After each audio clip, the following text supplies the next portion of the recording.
Just look. See them? So right now we're on a long line of buses.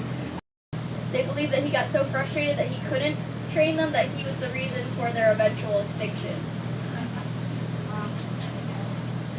I will kill every single one of them until I get my full power. The biggest hissy fit in history, extincting an entire species. This is where I saw the rabbits.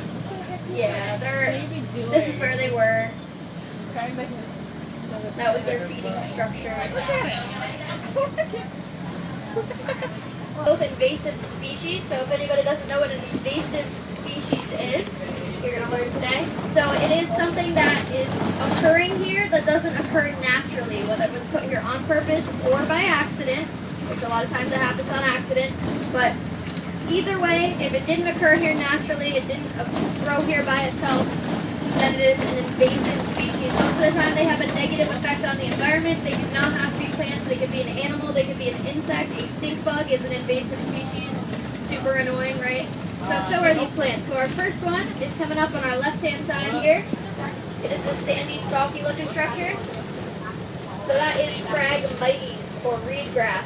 So Phragmites love wetlands. And that's kind of unfortunate because our cattails also love wetlands. So among other great things, cattails purify water. I know I like to drink clean water. Our animals do as well. So we want our cattails, we do not want Phragmites.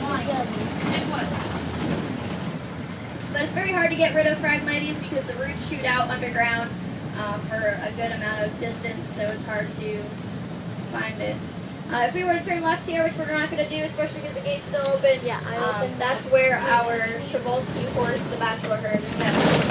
So that's where the boys are. I'm just going to close that. This truck is taking forever. Alright, and our second plant is kind of hard to miss because it's almost everywhere. If you look on your right hand side, it's all these bushes. On our left hand side, it's all those bushes. It was in pasture. I even see in your backyard. It is autumn olive. So autumn olive was actually put here on purpose when they were mining this area. Because when you surface mine, you take off that top layer. You take off all the plants, all the roots, everything holding the soil into place. So that means every time it rains, that soil is going to wash away. So it's kind of a problem when you're trying to work with a piece of land if the rain keeps washing your soil away. So what they did is they planted that autumn olive. Now autumn olive did exactly what it was put there to do, but unfortunately it did it a little too well, and it started to take over everything. So it started to push out all of our native plants. So again, that's a problem as well, because we want to make the area more healthy. Okay, you better. Someone paved or graveled this road awfully. But anyways, if it's taking over everything, the environment's not that healthy.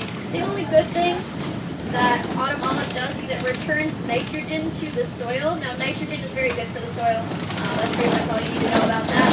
But we are trying to get rid of autumn olive now